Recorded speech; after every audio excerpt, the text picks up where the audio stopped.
Told y'all this was a movement. Taking over airways. You dig? Banked out. Banked out. Banked out. Banked out. Banked out. East to west, we getting banked out.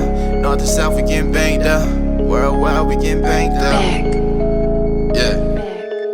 One time for the team that's gon' hustle for the green. All we know is grind till the dough come. This the Bait Dot Radio Show. We controlling the globe and we second to no one. Every time we emerge, we putting that work in. Bait Dot do it for the culture. Putting on for the city that's 24/7. And we showing love like we supposed to. And we keep making moves by coastal. None of those suckers didn't believe, but I told you. Bait Dot about to be a household name. And Bait Dot mean we about more change. You don't even know just how I really get. You're rocking with the best, so tune in when you better be. Plus you're getting fancy like Nancy on every single day of the week. And chopping game like a Cherokee. Ballin' like Odell, tryna step more meal. Networking every way, it's about to be a movie. Gotta go big, it's the only way to do it. It's a conglomerate, we getting to it. Plus we got heat for the streets while you puffin' on the cook shop leaf. Riding out on the interstate, we got indies and majors. We international players, all about getting paid. Make sure to tune in and tap in with the movement, cause it's about to go down. Shout out Discover this, captain of the mothership. If you ain't know, then you know now. We about to get bang down.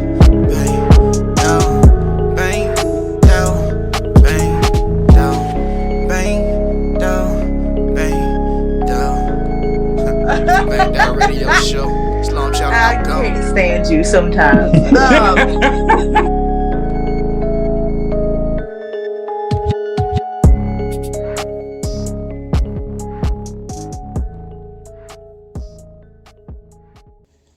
All right, y'all. We tuned in for another episode of Bang Dot Radio Show. I'm your host, and got another Zoom for y'all today on this wonderful Friday.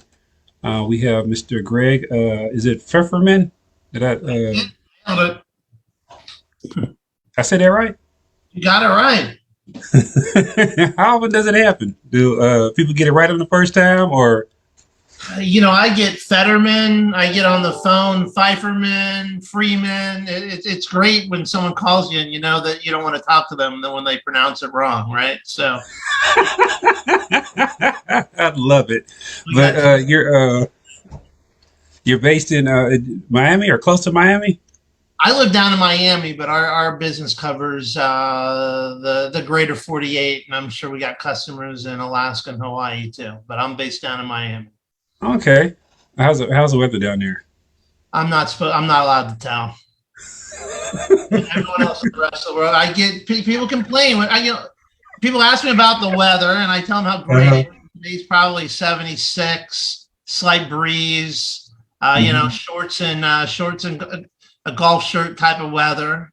Yeah. And then I tell that to people, and people in New York, they want to complain. Why do you always talk about the weather? Well, why do you ask? I don't ask you in July, and you don't ask me in July, right? So yeah. This is why we're here. These months are why we're here down in South Florida. Yeah, I'm in Georgia. I'm in Macon, Georgia.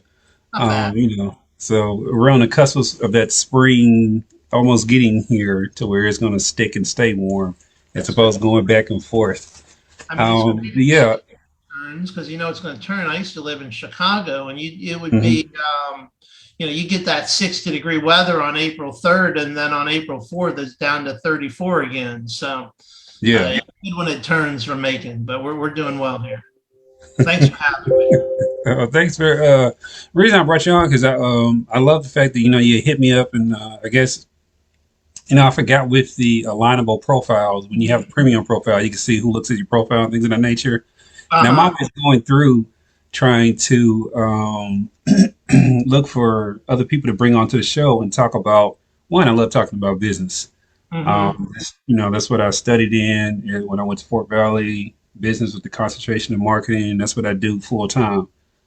So educating everybody, and then the fact that, them being able to separate their personal lives from the business and establishing that relationship, and then getting business credit and going into that. So your knowledge and information is actually right up the alley. Great. So, I'm glad to be here, and I'm glad to talk about it. I've really been on a mission really since March of 2020 to not only educate myself, but try to educate as many people as possible.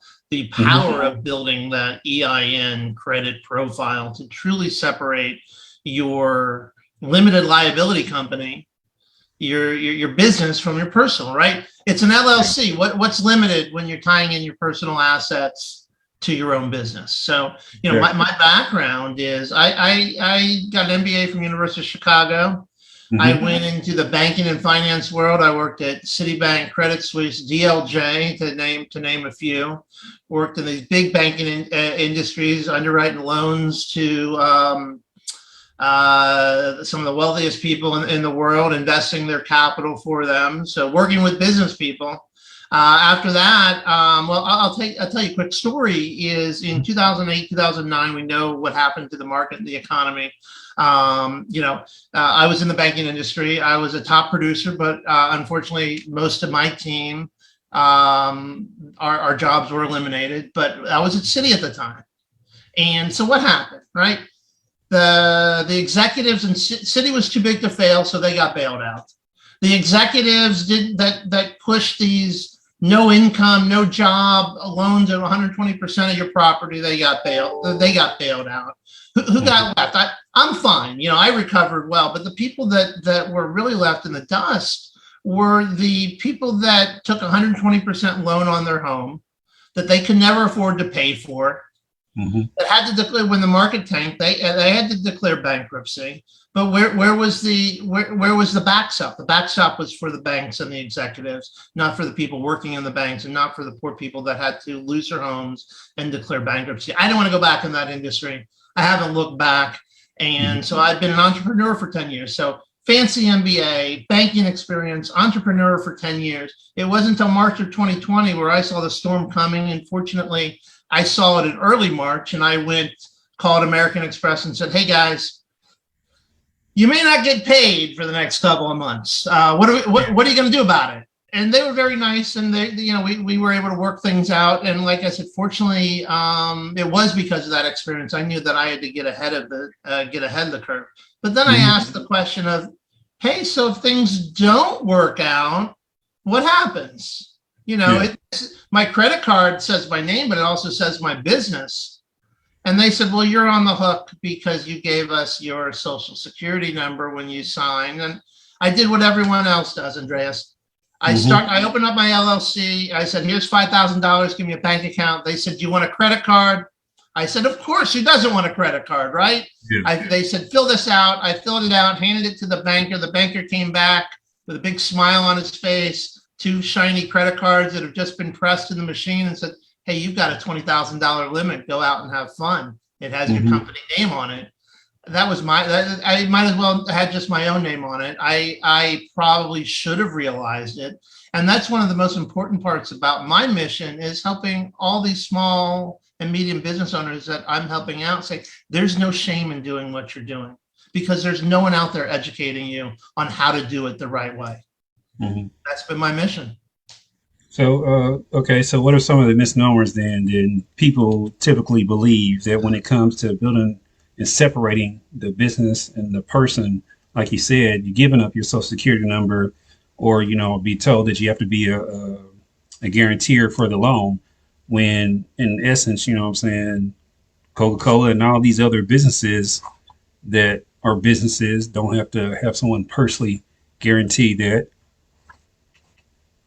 Well, yeah, that's the thing, right? Because as a small and medium business owner, we kind of almost just follow the herd and do whatever we're asked to do, whatever we're told to do. Here I am again, MBA from a pretty good school.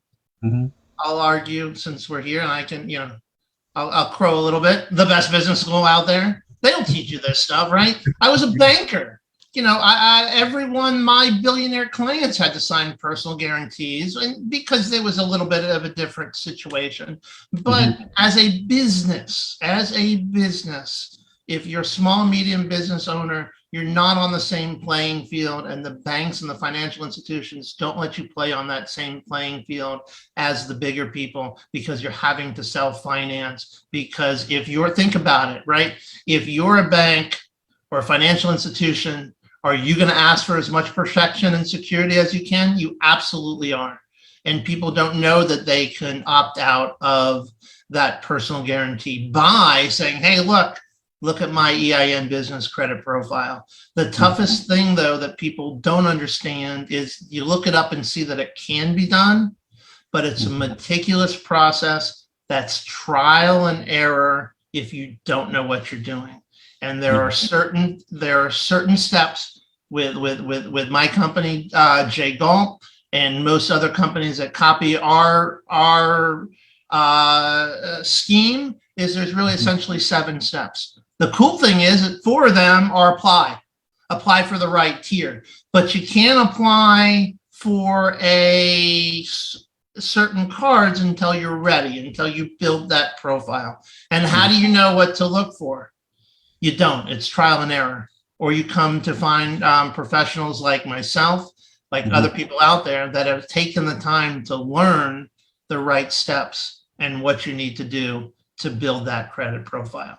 The number one and most important step, make sure that everything that you have is consistent and congruent. What do I mean by that? You need to make sure that when you apply for credit that you're using the exact same company name as with your state, as with your Secretary of State. So if you have a company that is Universal Plumbing and Contracting, it always has to be Universal Plumbing and Contracting. It can't be UNIV, PNC, things like that.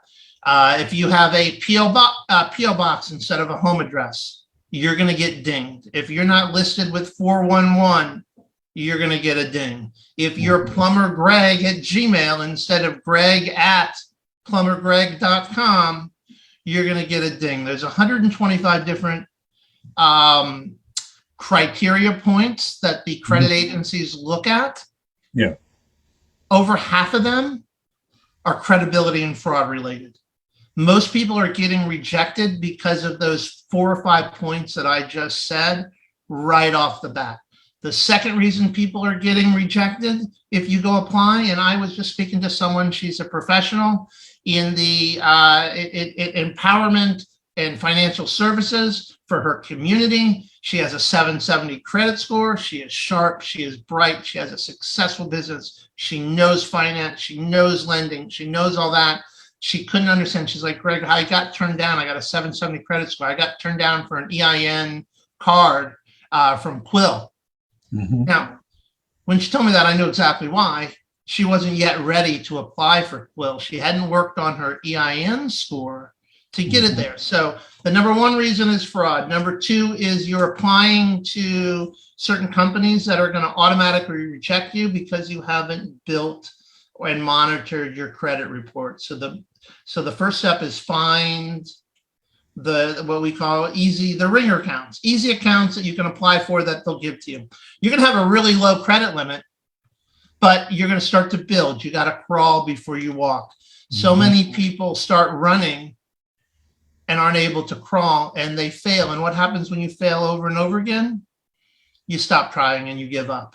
And you have an issue with your business. You need to buy something, you need to fund something. You reach in your pocket, you take out your personal credit card, rinse, repeat. And that's a cycle that so many entrepreneurs get into because of the purposeful lack of knowledge out there on how to build your EIN. We're so focused on large companies, large corporations, and helping them out.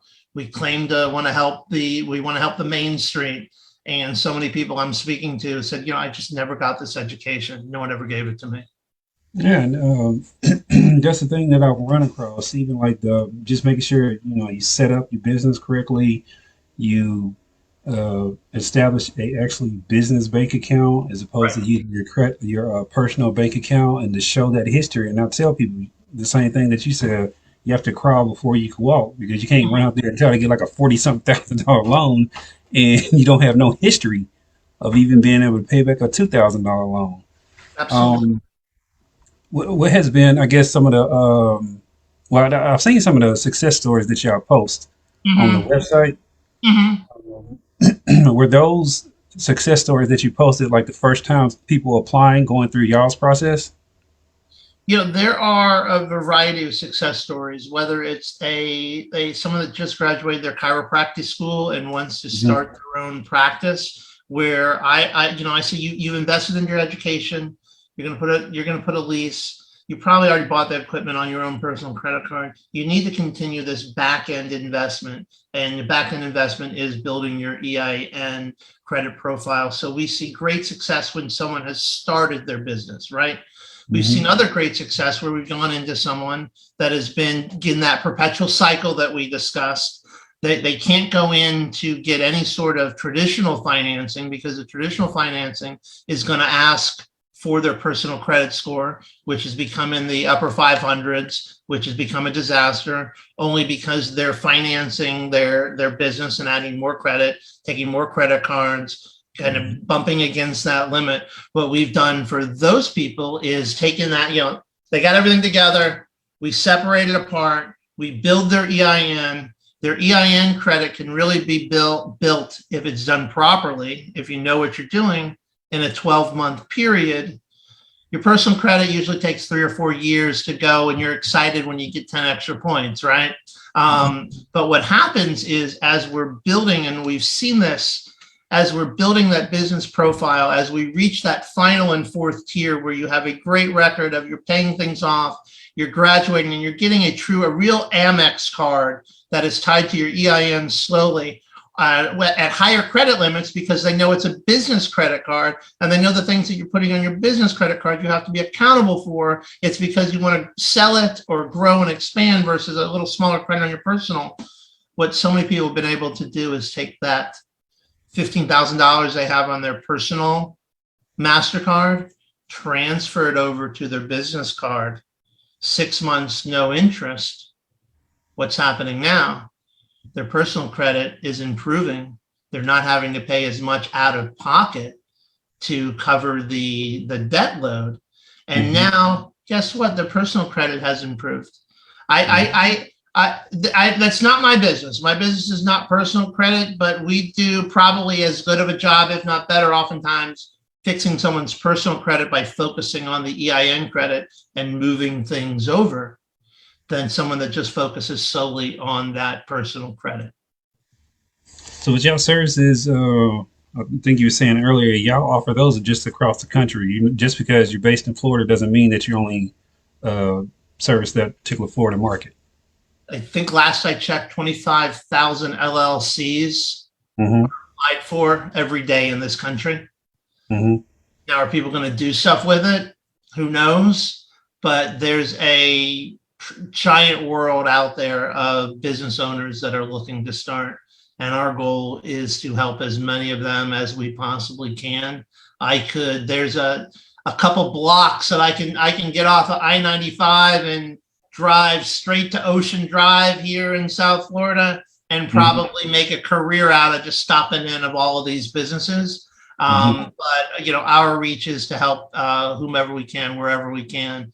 And the thing is our what we do and how we've been able to smartly go about this process is we've built a system around it, right?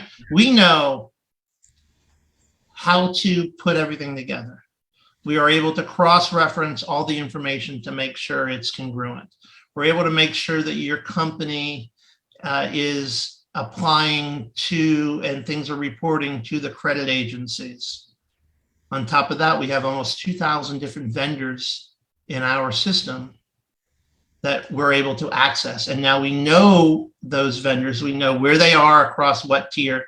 We know what they'll approve and when they'll approve, because all that criteria is listed inside of our software system. So when you're ready to apply for that next step, when you're like that woman that I spoke to that had that high credit score that was applying for the wrong type of credit, she will know instantaneously that she's not ready for that.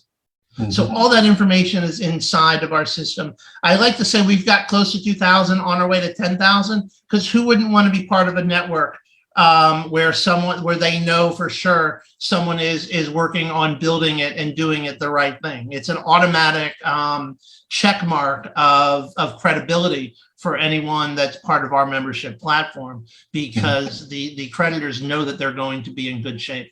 And anyone that joins our platform isn't going to make the mistake of applying at the incorrect time for the wrong type of card. It's amazing. Imagine a world where you know you'll never be turned down for credit. I don't know how many listeners could imagine that world, but that's what happens with people joining our membership, because you know if you're not ready, you're not going to apply. Mm-hmm. I've spoken to so many people, and they've sat in the car with their spouse or their business partner in the parking lot of their local credit union or their bank, trying to psych themselves up of giving the best presentation possible, but they know deep down in the pit of their stomach that they're going to get denied. Yeah. It's a great feeling to be able to log on and say, hey, I'm ready for this card. Click and go. Exactly. How long did it take for y'all to build this particular platform? Was it like based off of all the experience and the resources that you had prior leading up to this? Was it a lengthy process? Yeah, the software's 10 years old, and we're constantly looking on building it and improving it. So it's been around. We've been able to help over 42,000 businesses get over $1 billion in credit to their EIN only, no personal guarantees at all. What our team has done is taken what was kind of a software created to help certain people and was licensed out. We've now purchased the software and put a real business and a real structure around it. We've got a deep analytical team of certified analysts that help our customers out. We're adding more vendors on that we know are going to be reporting. That's another thing that I didn't mention, that so many people fall down the trap, is that you can get EIN credit. Mm-hmm. But if they're not reporting to the agencies, you're getting tiny cards that have a $500 limit. And congratulations, you have 4 cards and access to $2,000. Good, great. I mean, I don't mean to disparage that, but I speak to a lot of people that say, oh, I have business credit. But what do they have? Access to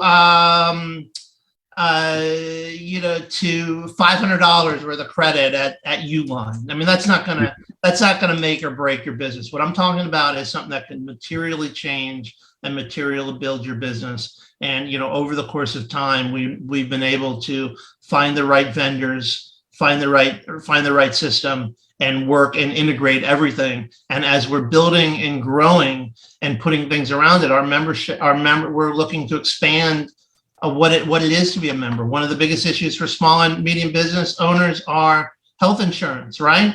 Got to go out on your own. You got to go to the marketplace. You really can't offer anything. Well, if you've got a group that's had 42,000 members and you go to an insurance company, you can probably work out pretty good group pricing, right? Yeah. So things like that we're working on. If you are a vendor in our platform and you know the people in your platform are going to be really well qualified, well vetted, and well trained, aren't you going to want to be part of that platform? Right? Absolutely. And you're going to want to offer incentives. So we're working with all of our vendors about giving discounts off of, from you get a Home Depot card, your first purchase over X amount, get $200 in vendor credit, things like that. We're constantly working on and building. But my primary mission is really to go out and educate the masses. Anyone asks me what I do is, I educate people on how to build their EIN profile so they no longer have to intermix their business finances with their personal finances. That's the mission. Have you come across any other businesses that share that same business model that y'all do, as far as like really educating and helping small and mid-sized businesses, or are y'all like one of a kind? There are small one-off type of businesses. Maybe they have 3 or 4 people working on them. As a matter of fact, there are versions of our software that are out there that have been licensed that people are using. But as far as a company that has made this their mission to go out, there's very little out there, because most of the inside, even the outside of the box, are still asking for a personal guarantee. They're still checking your personal profile, because this is such a complicated, nebulous process that no one educates anyone on.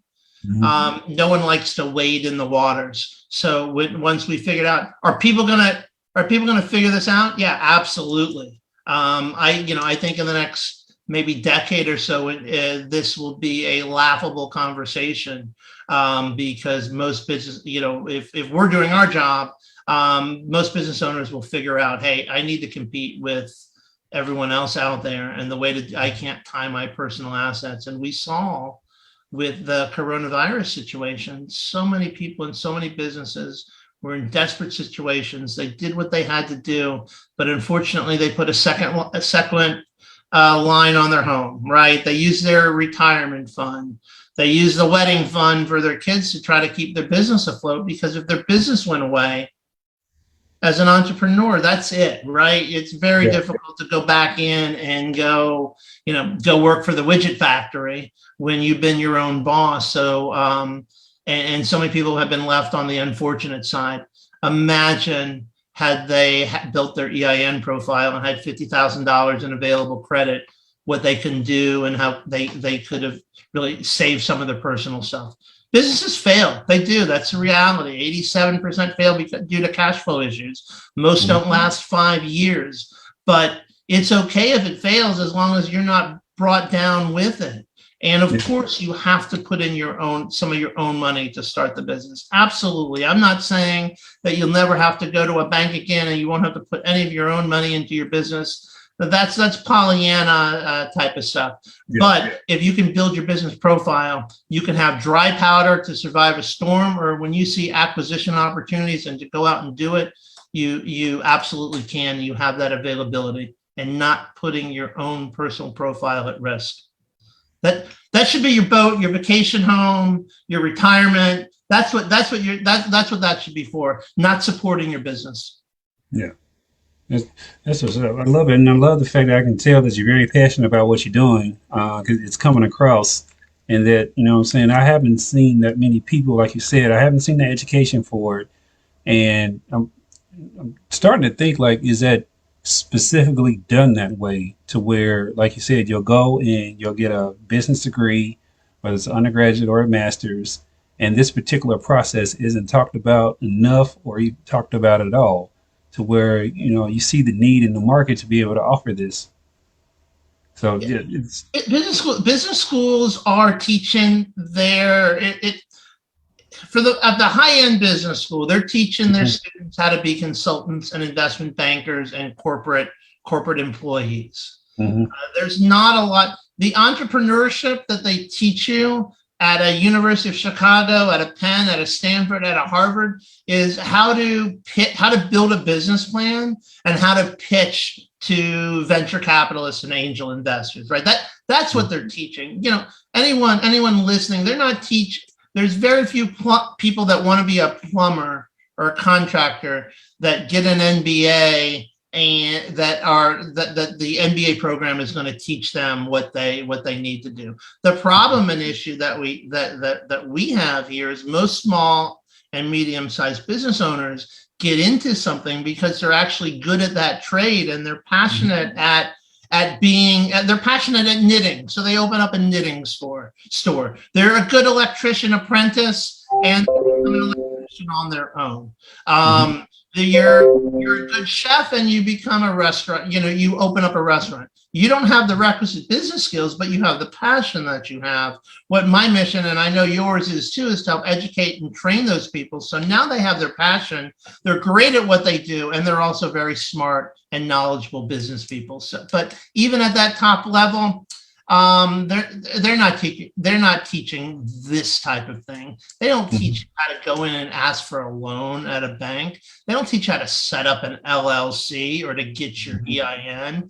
And these are things that I think all business owners should have some sort of knowledge, because most of us here, most of the small business owners are really doing things trial and error. And the EIN, and some of it works really well, right? But the EIN process can't be done. Well, it probably can be done trial and error, but it's going to take you 5 to 7 years and you're going to have to spend a lot of time. It almost becomes a full-time job. And if your full-time job is being a plumber, the last thing you want to do after you take a shower when you come home at work is hop on the computer and try to learn how to do something. So what do you do? The easiest thing, I got a credit card. Here you go. Yeah.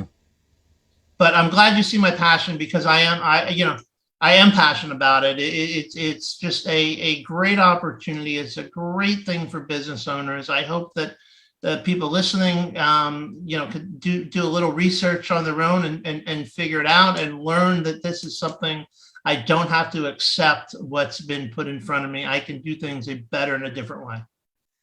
So if someone comes to y'all and they want to establish their EIN credit profile, Yeah. if they're brand new, are y'all able to assist them? Like, let's just say brand spanking new. They just filed the LLC and they got the EIN.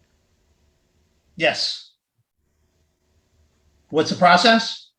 Yeah. So I was just making sure that, because I have a lot of folks that, always hit me up. I'm like, hey, I got my LLC, got my EIN. What's next? Well, I got something to sell.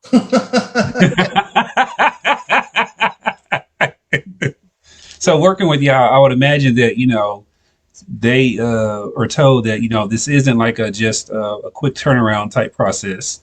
Absolutely. That is going to take a while. So yeah, I would say this, and then the most important thing that we do in any sort of consultation is I want to listen to hear, what are your goals? What are you trying to do? What do you want to build? Is this real? Is this a true business? Or do you like knitting and you made a couple Afghans and you want to try to sell a few? Because there is a certain difference between where you want to go and where do you want to take your business. Where do you see your business in 12 months? What do you want to purchase? Do you want a truck? Do you need office equipment? Do you need computers? Do you need to buy inventory? Like, what are your goals and what are you looking to accomplish? Then once we figure out what they're looking to accomplish, we can kind of diagnose the problem, right? It's like showing up to a doctor and the doctor just start performing surgery without asking, what ails you? What's the problem? So in any consulting environment, if people start selling you right away, just pick up your phone and start reading Twitter or go on TikTok. I concur with that. I tell people that's a red flag. Right, because I want to learn, I want to know what's going on, but the reality is the business credit profile is based off of your ability to pay. Are you paying? Are you making the payments? So a new business really in 12 months could go from literally 0 to 100. That's your highest credit score, and be eligible. We guarantee 50 grand within a year, but 6 figures should be the target to have eligible to get 6 figures. So you can, don't put yourself in a situation though where you are going out and utilizing it when you can't afford to pay it, because you're still going to be in a heap of trouble. This isn't some illegal scheme to go get 50 grand and run off on it and not be held accountable for it. It's going, if you can't pay it, it's still going to impair you, but just not impactfully as literally taking money out of your pocket, and then also preventing your ability to borrow money in future for you personally. But yeah, that's within, we feel that someone that is, and we've seen it, not feel, and we've proven that we've done it, is someone that is fully engaged and doing things the right way. You can get to tier 4. There are 4 different tiers in a year. Okay, I have some people I need to send y'all, because I have some business friends who have businesses. They have their EIN. I told them to separate their stuff. And one person I know, he's an actual recording artist, and he also has merchandise that he's been selling for the last year or so.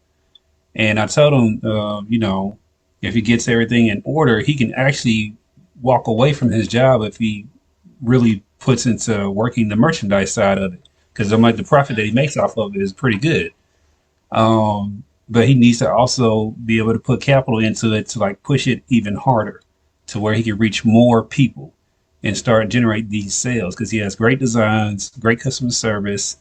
People are really gravitating towards the image and all that. And he just needs to be able to get to that threshold. How's he buying the merchandise? You said what? How's he buying the merch that he's selling? He's probably using. I know he's on Shopify as far as he's doing that account. So as people order, then he also, I think he orders from there's a place down here in Perry that does like shirts and stuff. So some of them he'll do himself for like custom orders, but I think all his standard designs, it just has the Shopify model where, send people to the site. Of course, Shopify holds the inventory and sends it out when there's sales, and then, you get your split off of that.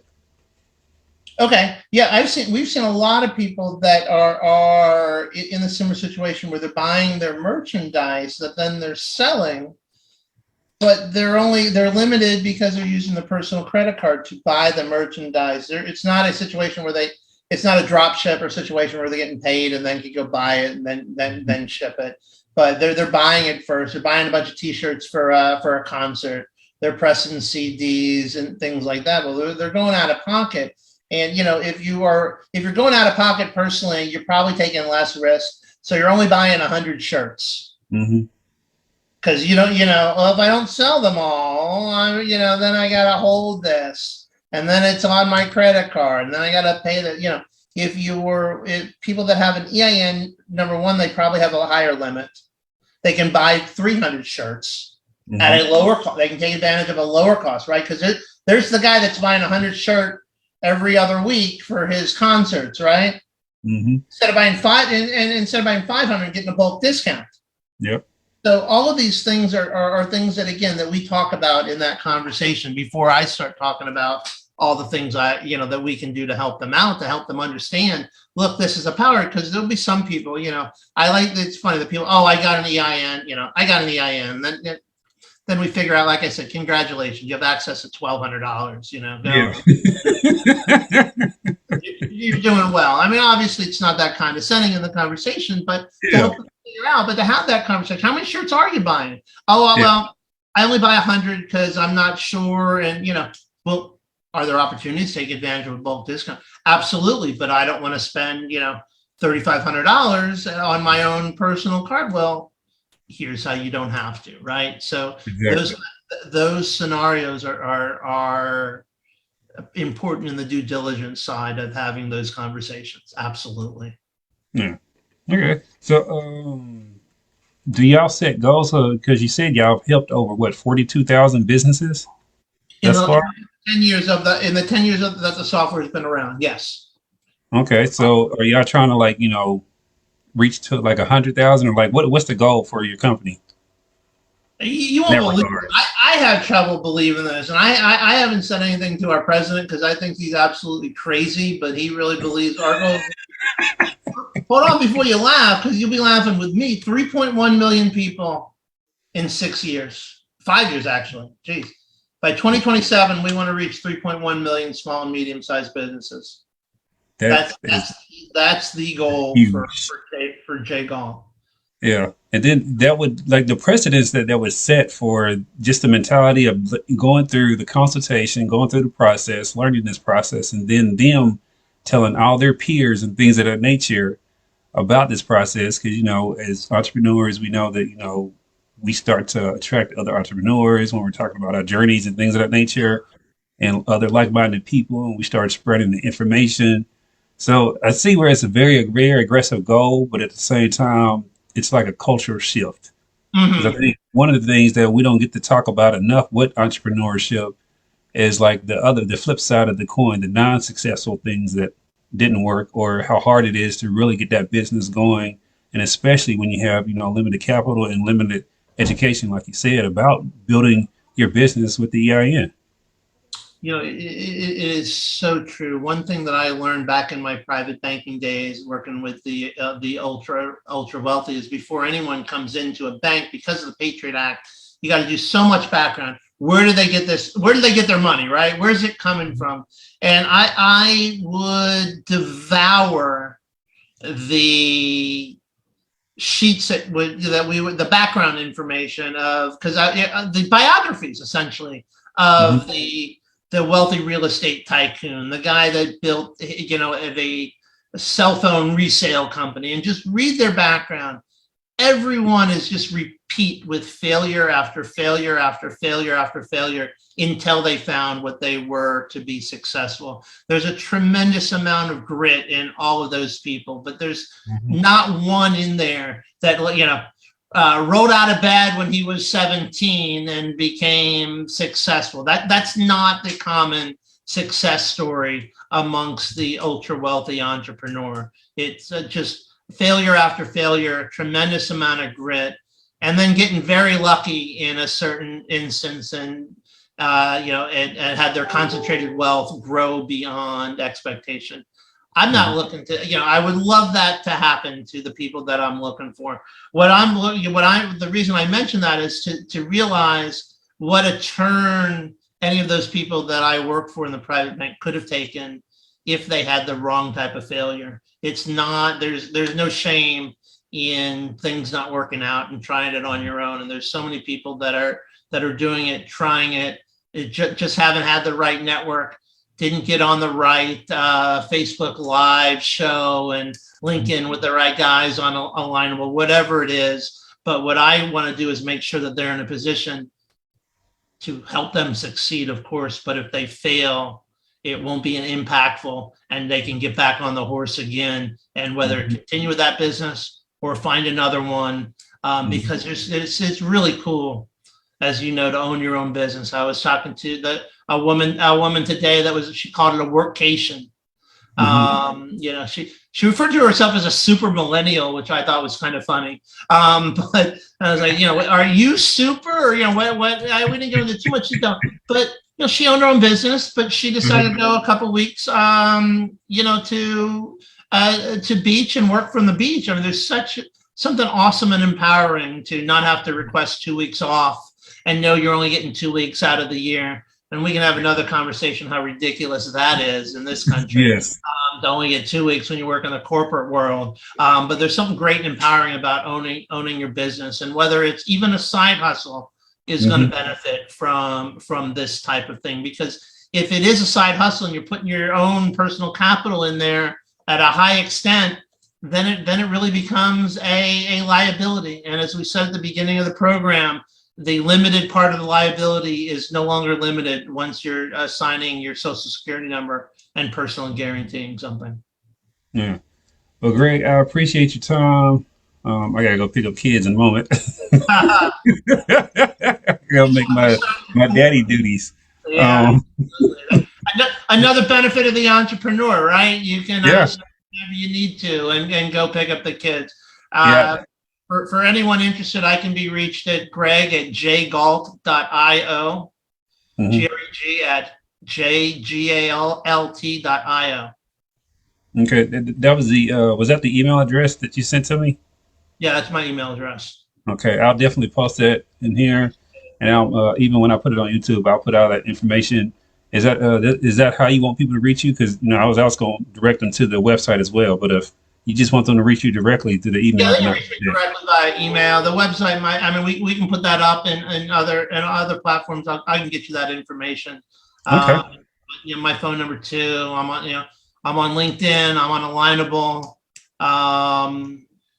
Happy to have a consult. Happy to have a conversation. And I appreciate the time. This was a lot of fun. Oh, this is what it's supposed to be. So that's how my platform is supposed to be fun. But thank you, Greg. I appreciate it.